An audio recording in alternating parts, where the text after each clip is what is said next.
30 मिनटमा वीरगंज सञ्जालको Facebook page र त्यसैगरी वीरगंज सञ्जालको युट्युब टिभीमा हेर्न सक्नुहुन्छ।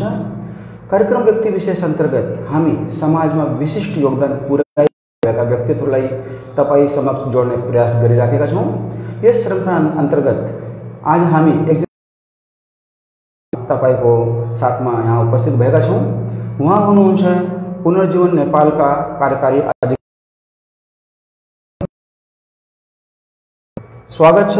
नमस्कार। नमस्कार पाण्डे साहब, यस कार्यक्रमको सुरुवात हामी तपाईको थप परिचयको साथमा गर्नेछौँ।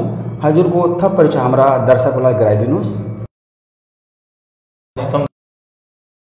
जीवन नेपाल सामाजिक संस्थाको चाहिँ रिहेबिलिटेसन सेन्टरको चाहिँ कार्यकारी अधिकृतको रूपमा चाहिँ आज परिचित छु र मेरो घर चाहिँ वीरगन्जमै हो, तर म धनुषा जिल्लामा बसेर अहिले चाहिँ लागु औषध क्षेत्रमा काम गर्दैछु। तपाईको बाल्यकाल र प्रारम्भिक शिक्षाको बारेमा पनि हाम्रा दर्शकलाई जानकारी गराइदिनुहोस्। मेरो बाल्यकालको कुरा गर्ने हो भने चाहिँ अब कस्तो भन्दा एउटा बाल्यकाल रमाइलो नै हुन्छ हैन, एउटा इन्टरटेनमेन्ट जस्तै हुन्छ। अब त्यो दिन फर्केर त आउँदैन, तर त्यो बेला चाहिँ एउटा रमणीय नै थियो र बाल्यकाल राम्रै बित्दै 13 वर्षको उमेरसम्म चाहिँ बाल्यकाल राम्रै चल्यो। त्यसपछि चाहिँ मेरो जीवनमा उतार चढाव भन्ने भयो। अनि सानै उमेरमा चाहिँ एउटा कुलतमा फसेको हुनाले एजुकेसन मेरो त्यस्तो अगाडि बढ्न सकेन।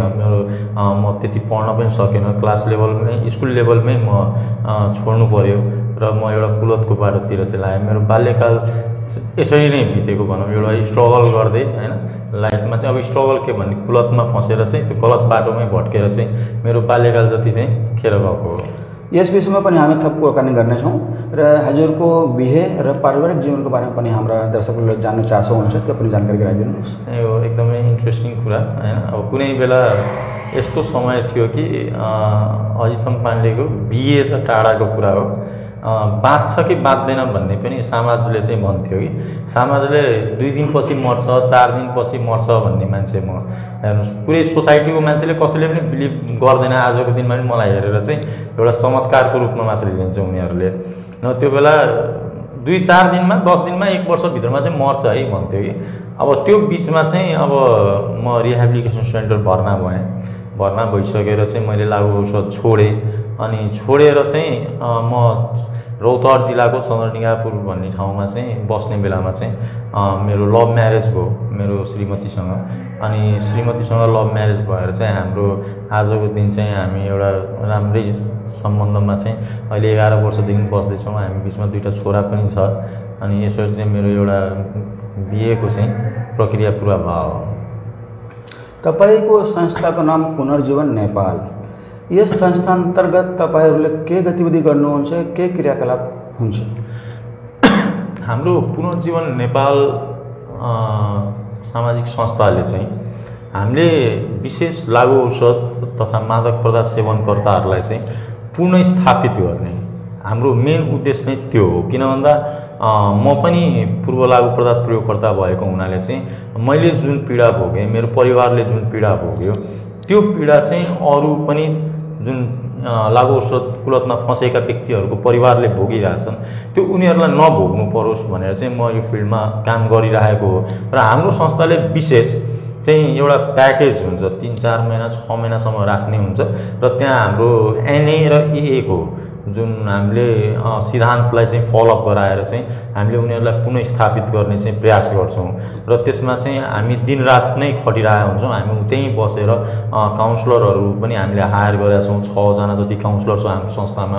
अनि उनीहरू दिनरात चाहिँ उनीहरूलाई मोटिभेसन गरिरहेको हुन्छ, मोटिभेट गरिरहेको हुन्छ, हरेक कुराहरूलाई सम्झाइरहेको हुन्छ। समाजमा यसरी बस्नुपर्छ, यसरी जानुपर्छ, लागु औषध कुलतबाट चाहिँ खराब चिज हो भन्ने कुरा चाहिँ हामीले त्यो पिरियडमा हामीले सम्झाउँछौँ।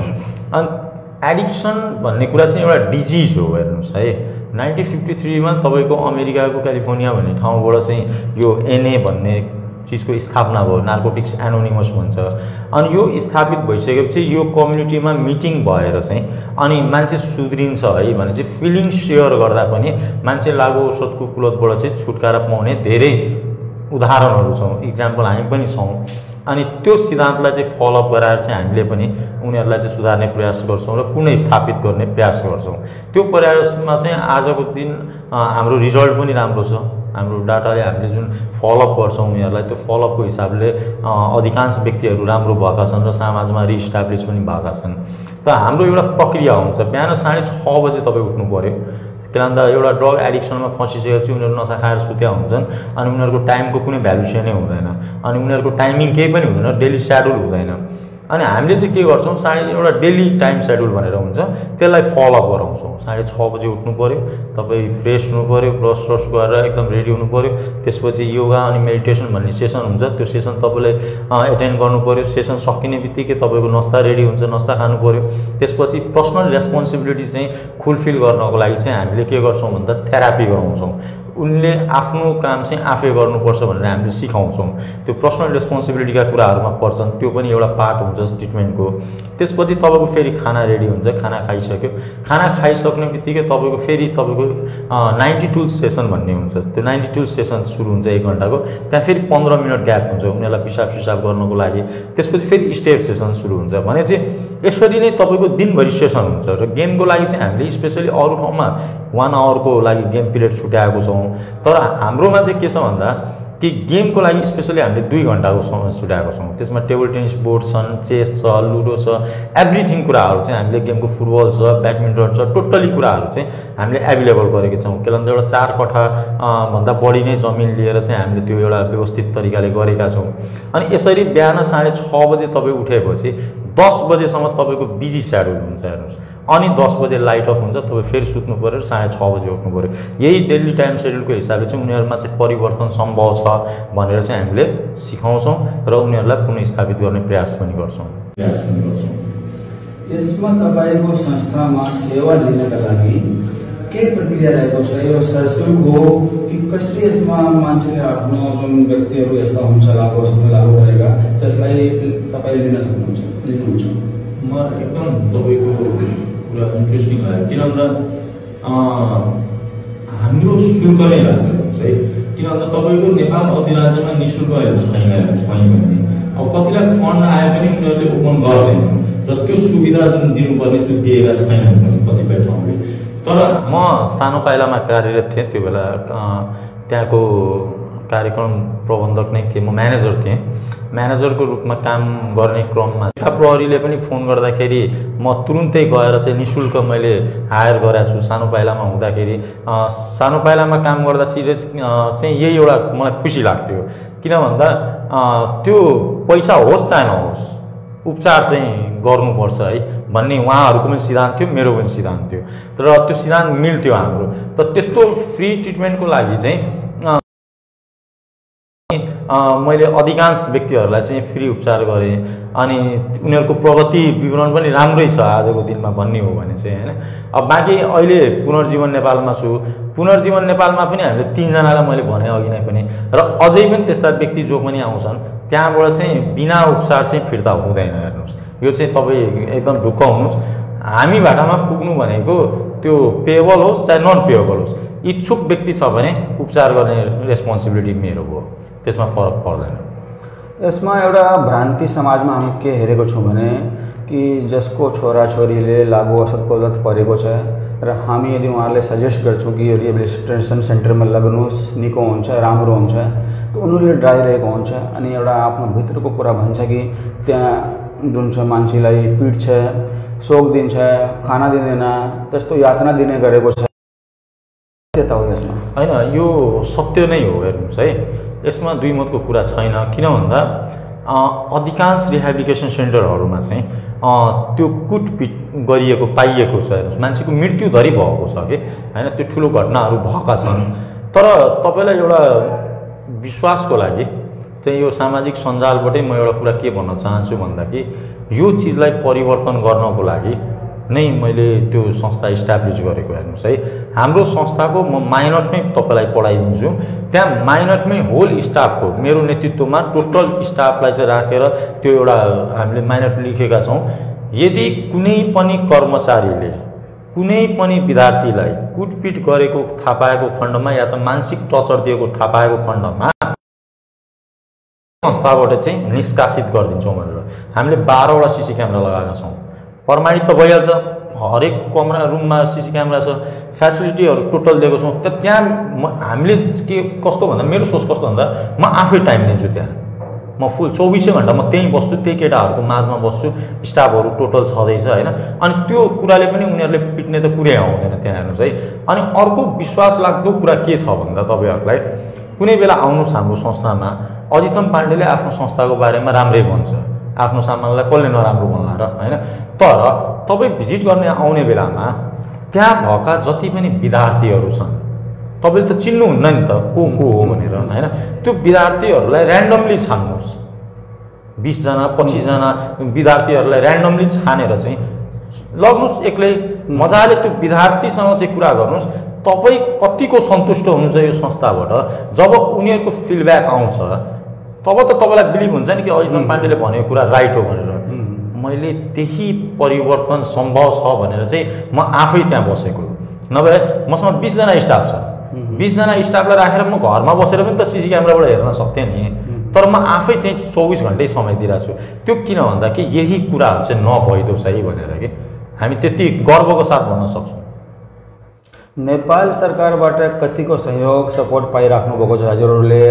नेपालभरिमा जुन यस्ता संस्थाहरू छन्, पुनर्स्थापना केन्द्रहरू छन्, नेपाल सरकारको कतिको सपोर्ट छ र विदेशबाट पनि कति फन्ड आएको छ हजुरलाई? हामीलाई त्यस्तो नेपाल सरकारबाट चाहिँ सपोर्ट भन्नाले पनि हामीलाई विदेशी फन्ड त अहिले आएको पनि छैन, हामीले त्यस्तो एप्लाई पनि गरेका छैनौँ। र नेपाल गभर्मेन्टबाट चाहिँ अहिले त्यस्तो केही पनि सहयोग छैन हामीलाई। तर प्रशासनबाट, पुलिस प्रशासनबाट चाहिँ हामीलाई चाहिँ जहिले पनि सुरुदेखि नै अहिलेसम्म पुलिस प्रशासनबाट चाहिँ सहयोग आउँछ। किन भन्दा उहाँहरूले चाहिँ यदि त्यस्ता विद्यार्थीहरूलाई जो कुलतमा फँसेका व्यक्तिहरूलाई चाहिँ समात्नुहुन्छ, पक्राउ पर्दाखेरि चाहिँ हामीलाई कल गरेर चाहिँ यो व्यक्तिलाई चाहिँ राम्रो बनाइदिनु पर्यो भनेर चाहिँ हामीलाई चाहिँ रिकमेन्ड गरिरहनुहुन्छ सुरुदेखि नै। अनि प्रहरीको चाहिँ ठुलो भूमिका हुन्छ यसमा, प्रहरीहरूले जहिले पनि साथ दिएका छन् हामीलाई र हामीले त्यो हिसाबले रेस्पोन्स पनि दिएका छौँ उहाँहरूलाई पनि। पुनर्स्थापना केन्द्रलाई सुगमताको साथ चलाउनका लागि र यसको लागि सडकपट्टिमा भएका मानिसहरू छन्, उनीहरूको उद्धार गरे उनीहरूलाई पनि समाजको यो धारामा फर्काउनको लागि के प्रकारको सहयोग तपाईँहरूले नेपाल सरकारसँग अपेक्षा गर्नुभएको छ? तपाईँहरूको के एउटा सल्लाह सुझाव रहेको छ त्यो जानकारी गराइदिनुहोस्, कस्तो गर्दा राम्रो हुन्छ? हेर्नुहोस्, स्टार्टिङ लेभलमा त हजुरले भनेकै जस्तो होइन, जुन सडकमा जुन मर्ने अवस्थामा छन्, उपचार नपाएर त्यस्ता व्यक्तिलाई चाहिँ पहिला भेरिफाई गर्नु पऱ्यो कि कसलाई इच्छा छ उपचार गराउने होइन। त्यसलाई उपचार गरेर चाहिँ उसलाई पुनर्स्थापित गर्नको लागि त उसलाई व्यस्त राख्नु पऱ्यो नि त। किन भन्दा तपाईँको डेन्जर जोन भनेको त 1 इयर्स 2 इयर्सको हो नि त। त्यो 2 इयर्सको भित्रमा ऊ रिल्याक्स हुने चान्सेस बढी हुन्छ कि। त हामीले 1 इयर्स कम्प्लिट गरेर उसलाई कुनै जबमा इङ्गेज गराउने हो कि या त आफैले त्यही संस्थाभित्र जब दिने हो कि। जस्तो आज मसँग 20 जना स्टाफ छ भने त्यहाँ 16 जना त त्यही मैले नै सुधारेका व्यक्तिहरू नै स्टाफ छन् कि। मैले नै उपचार गरेर चाहिँ सुधारेका व्यक्तिहरू स्टाफ छन्, राम्रो स्यालेरी खाइरहेछन्, सबै चिज ठिक छ। त्यो एउटा स्ट्राटेजी बनाउनु पर्यो सरकारले पनि। किन भन्दा उपचार मात्रै गरेर यदि म फेरि छोडिदिन्छु भने भोलि फेरि फ्रस्ट्रेट भएर उसले खाइदिन्छ, फेरि त्यही कुलतमा फस्ने सम्भावना बढी भयो नि त। तर कुनै काममा इङ्गेज हुन्छ भने उसलाई नसाको सम्झना त भएन नि त। उसको फेरि बिस्तारै आफ्नो रेस्पोन्सिबिलिटी पुरा गर्ने बेलामा, आफ्नो जिम्मेवारी पुरा गर्ने बेलामा चिनजान हुँदै जान्छ। अनि त्यो मान्छेहरूले पनि भोलि नराम्रो भन्ला भनेर उसले खाँदैन नि त होइन। त्यो एउटा सेटअप हुन्छ कि, त्यो सेटअप गर्न जरुरी छ। हेर्नुहोस्, सरकारको फर्स्टै पोलिसीले चाहिँ उसलाई उपचार गरेर जबको व्यवस्था पनि मिलाइदिनु चाहिँ पर्छ। त्यसपछि चाहिँ उनीहरू पुनर्स्थापित हुन चाहिँ सजिलो हुन्छ, नभए ढिलो चाँडो भट्किने चान्सेस चाहिँ बढी नै हुन्छ। तपाईँले अघि जोड्नु भएको थिए कि तपाईँ पनि कुलतमा पर्नु भएको थिए र यो कुलतबाट निस्किनुमा कति टाइम लाग्यो र त्यसपछि हामीलाई यस्तो भयो कि अनि त्यसपछि लास्टमा यो भ्यानमा हालेर हो कि यस्तोमा हालेर हो कि हेर्नुहोस् है। अनि त्यहाँ गइसकेपछि चाहिँ अब त्यहाँको वातावरणमा मलाई सुध्रिने इच्छा थियो। अनि डिटक्सिफिकेसन पिरियड म गर्दिनँ भनेर, किनभने म विलिङनेसले आएको नि त, ममा छोड्ने क्षमता छ। जब छोड्छु भने यो ट्याब्लेट पनि किन खाने र डक्टरले प्रिस्क्राइब गरेको, म खाँदिनँ, म यत्तिकै छोड्छु भनेर म सराएर अनि त्यो ट्रिटमेन्ट लिएर फेरि 1.5 महिनामा चाहिँ जब होम भिजिट आएको थिएँ म, त्यो बेला फेरि रिल्याक्स भएको कि फेरि हेर्नुहोस् है। त्यही भएर फेरि त्यसपछि गएपछि एउटा हार्ड पनिसमेन्ट दियो। अनि पनिसमेन्ट पछि चाहिँ अनि मैले छुनै छोडिदिएँ, कहिले पनि छुइनँ कि। अनि त्यसबाट म एकचोटि टाढा गएर अनि त्यो जुन पीडा जुन प्रब्लम होइन अब मेरो जीवनको एउटा भनौँ नि अमूल्य समयहरू एउटा के हुने मान्छे के भयो भनेर हुन्छ त्यो सोच्दा सोच्दै चाहिँ यहाँसम्म पुगेको हो कि अनि त्यो कारणले गर्दा पनि एउटा भावनात्मक रिलेसन भनौँ एउटा युजरसँग चाहिँ भावनात्मक रिलेसन छ कि क्या त हिजो दिनमा मेरो ऐना भन्दा म पनि यस्तै थिएँ आज मान्छेले पत्याउँछन् भन्ने कुरा कि हिजो त कसैले भिडियो पत्याउँदैन नि त आज पनि त पत्याइरहेको छ नि त कुनै यसलाई पनि पत्याउँछ अरे हिजो यसलाई जसरी गाली दिइरहेको थियो मलाई पनि हिजो यस्तै गाली पाइरहेको थिएँ मैले तर परिवर्तन सम्भव छ यसलाई गर्नुपर्छ यसरी म चाहिँ प्रेरित भएर चाहिँ यो फिल्डमा लागेको होइन अब विभिन्न कामहरू छ होइन अब धेरै कामहरू थियो तर मलाई चाहिँ यसमै इन्ट्रेस्ट लाग्छ र सेटिस्फ्याक्सन एउटा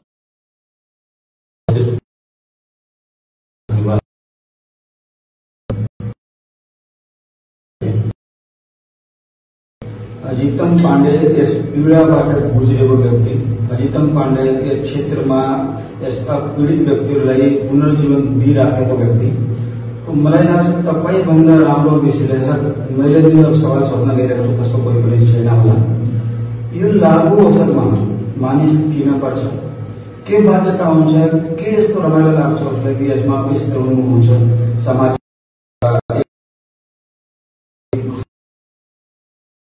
हामी जीवनमा सफल जस्तो महसुस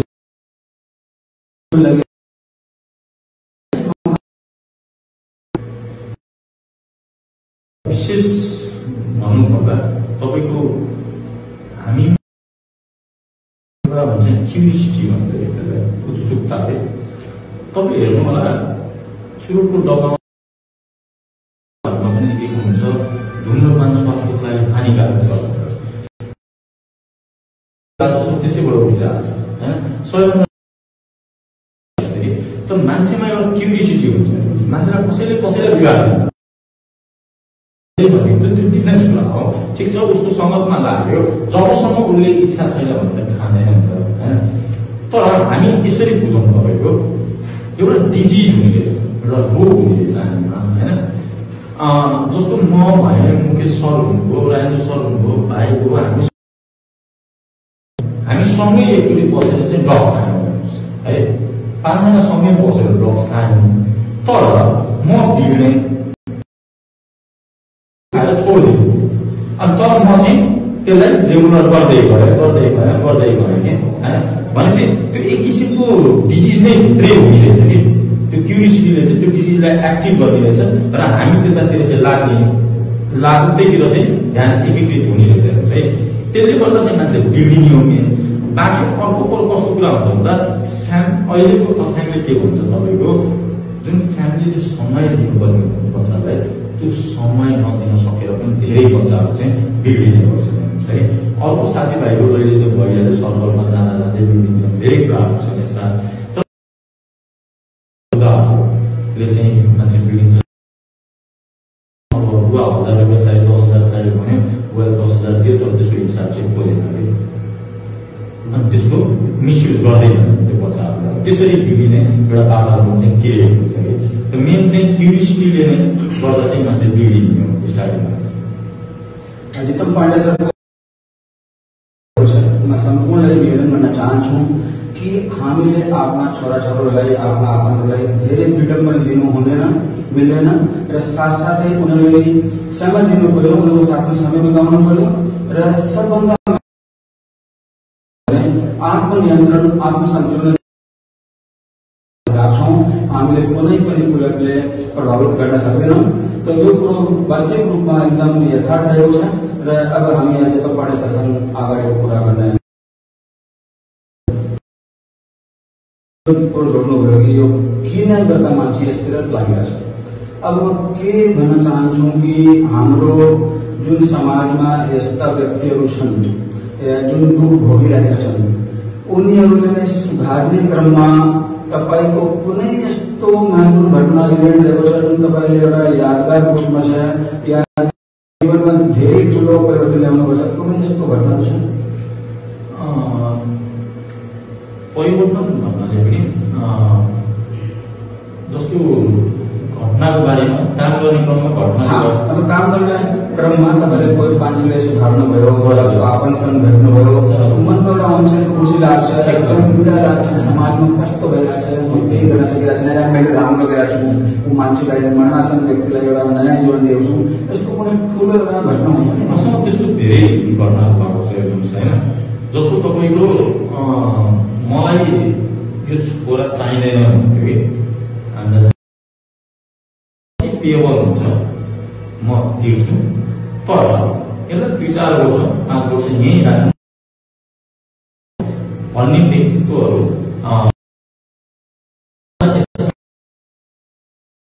जसलाई चाहिँ मैले कि होइन तपाईँको छोरा सुध्रिसक्यो उसलाई एजुकेसन चाहिन्छ एजुकेसन दिनैपर्छ तपाईँले बाँकी ग्यारेन्टी म भएन तपाईँ लिएर जानुहोस् र उसलाई चाहिँ पढाइमा मात्रै फोकस गर्नुहोस् आज त्यो व्यक्ति डक्टर भएर आएको छ अर्को तपाईँको म्यानेजर छ ब्याङ्कको हेर्नुहोस् है अर्को तपाईँको दुबईमा काम गर्छ अधिकांश पात्रहरू छन् जसको फ्यामिलीलाई भेट्ने बित्तिकै उनीहरूले के भन्छ यो छोरा मेरो हो तर छोरा त्यो बेला आफूलाई चाहिँ एकदम फुल सेटिस्फ्याक्सन हुन्छ टिचरहरू छन् कति डक्टरहरू पनि हामीले राम्रो बनाएर पठाएका छौँ र त्यसबाट राम्रो रेस्पोन्स आएका छन् अनि उनीहरूले जब हामीलाई माग्छन् त्यो बेला चाहिँ हामीलाई एउटा सेटिस्फ्याक्सन अझै काम गर्न चाहिँ ऊर्जा चाहिँ उत्पन्न गराउँछ तर काम गर्ने क्रममा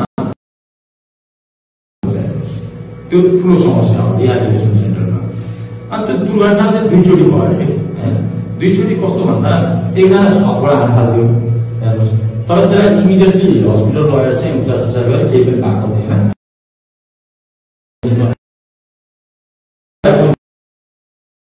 नहुनेहरू भनेर एउटा अर्को त्यो घाँटीले काटिदियो हामीले त्यसपछि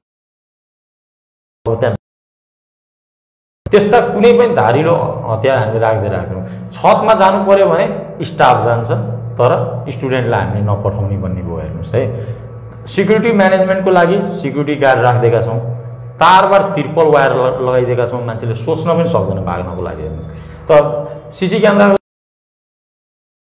कि कतैबाट पनि हाम्रो संस्थामा चाहिँ भएको छैन त्यस्तो घटना यो विगतको घटना भन्दैछु जब म काम गर्थेँ जब गर्थेँ सानो पाइलामा त्यो बेला चाहिँ 2टा घटना भएको थियो त्यो चिजले मैले धेरै लेसन लिएको थिएँ सिक्ने मौका पाएको थिएँ अनि अहिले चाहिँ हामी 24 घण्टा एकदम सतर्क हुन्छौँ कम्पनीबाट सिक्युरिटी गार्ड हायर गरिदिएछौँ सिक्युरिटी गार्डले रातिको पुरै म्यानेजमेन्ट हेर्छ दिउँसो 17 जना स्टाफ छ 17 जनाले मजाले वाच गरेर आउँछ अनि त्यहाँ कुनै किसिमको त्यस्तो घटना हुने सम्भावना एकदम निम्न छ अब दुर्घटनालाई त कहाँ कसलाई तपाईँ कुरा गर्न सक्छ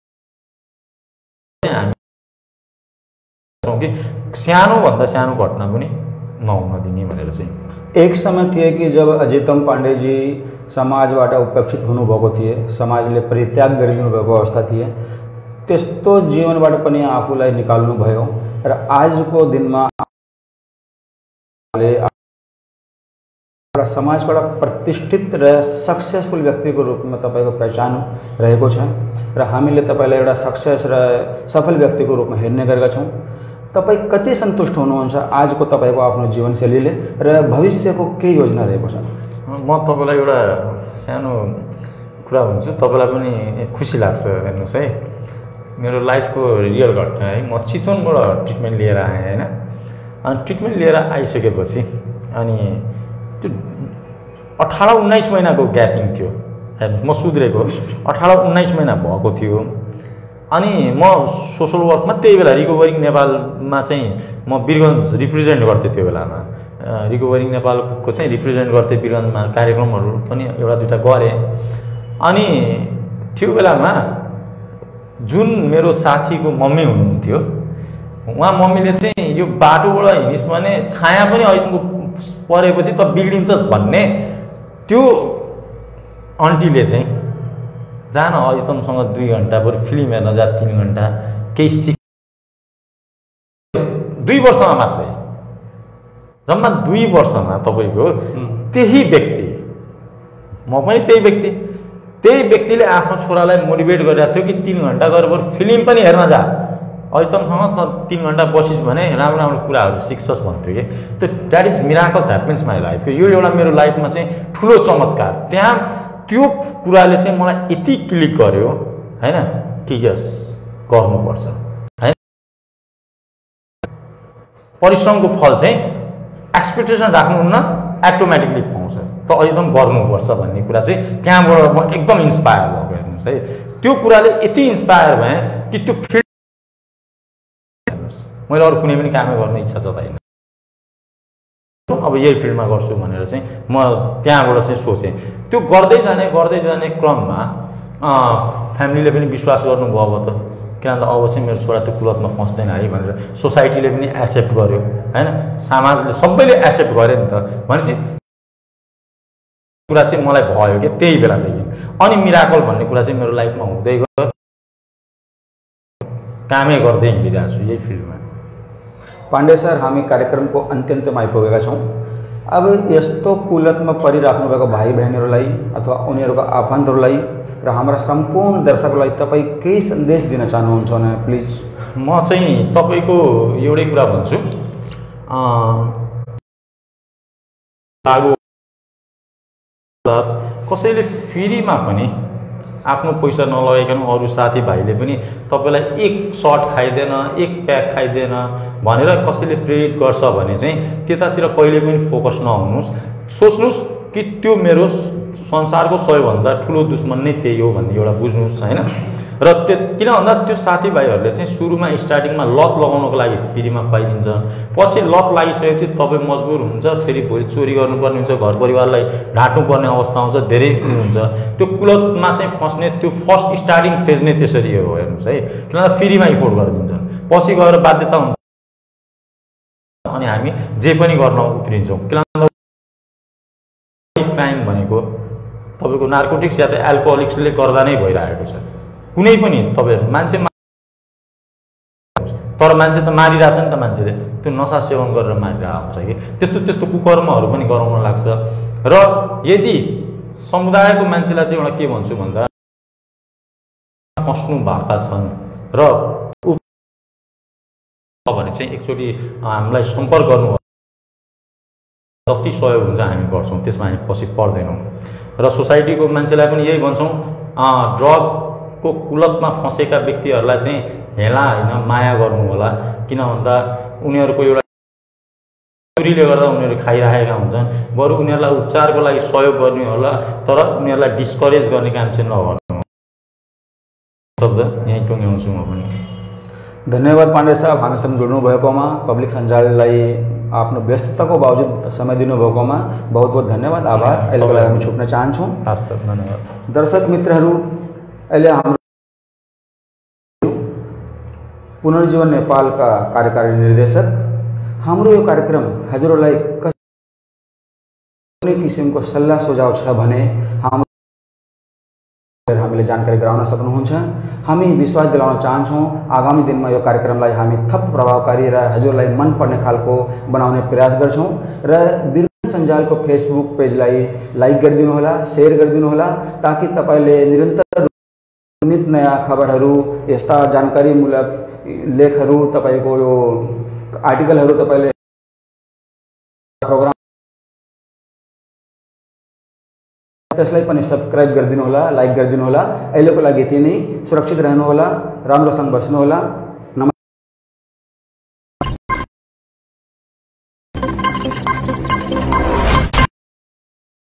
सञ्जाल तपाईको आफ्नो न्युज नम्बर 2 को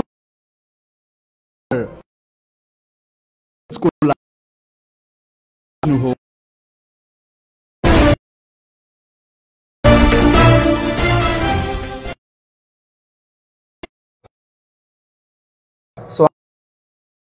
व्यक्ति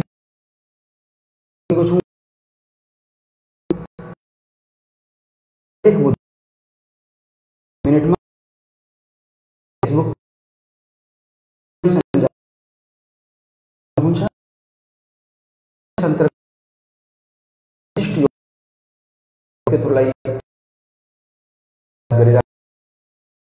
अंतर्गत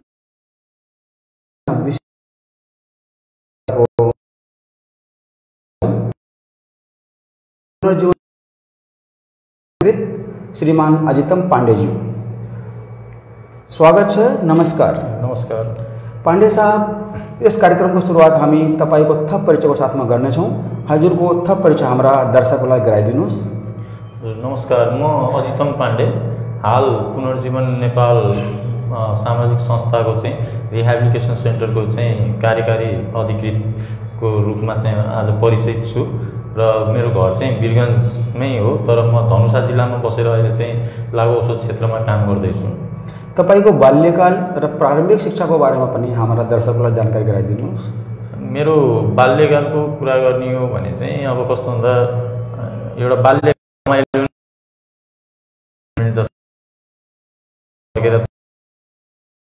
रमणीय नै थियो र बाल्यकाल राम्रै बित्दै थियो।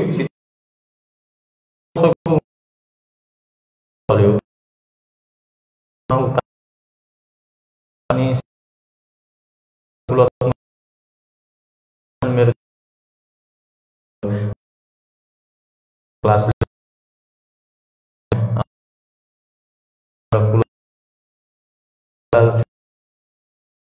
एउटा स्ट्रगल गर्दै हैन लाइफमा चाहिँ अब स्ट्रगल के भन्ने कुलतमा फसेर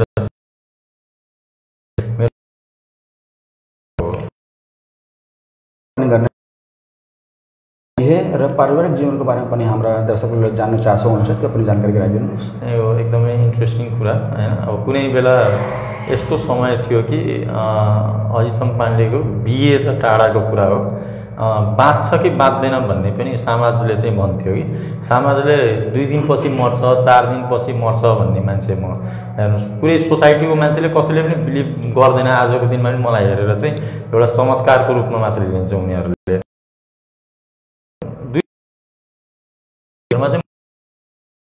त्यो रिहेबिलिटेसन सेन्टर भर्ना भएँ। भर्ना भइसकेर चाहिँ मैले लागु औषध छोडेँ। अनि छोडेर चाहिँ म रौतहट जिल्लाको बस्ने बेलामा चाहिँ मेरो लभ म्यारेज भयो मेरो श्रीमतीसँग। अनि श्रीमतीसँग लभ म्यारेज भएर चाहिँ हाम्रो दिन चाहिँ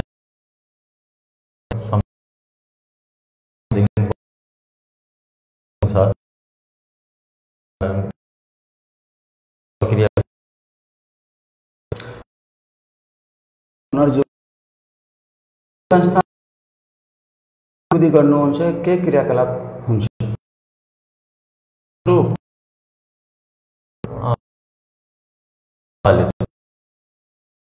विशेष पूर्ण स्थापित गर्ने हाम्रो मेन उद्देश्य नै त्यो हो। किन भन्दा म पनि पूर्व लागु प्रदान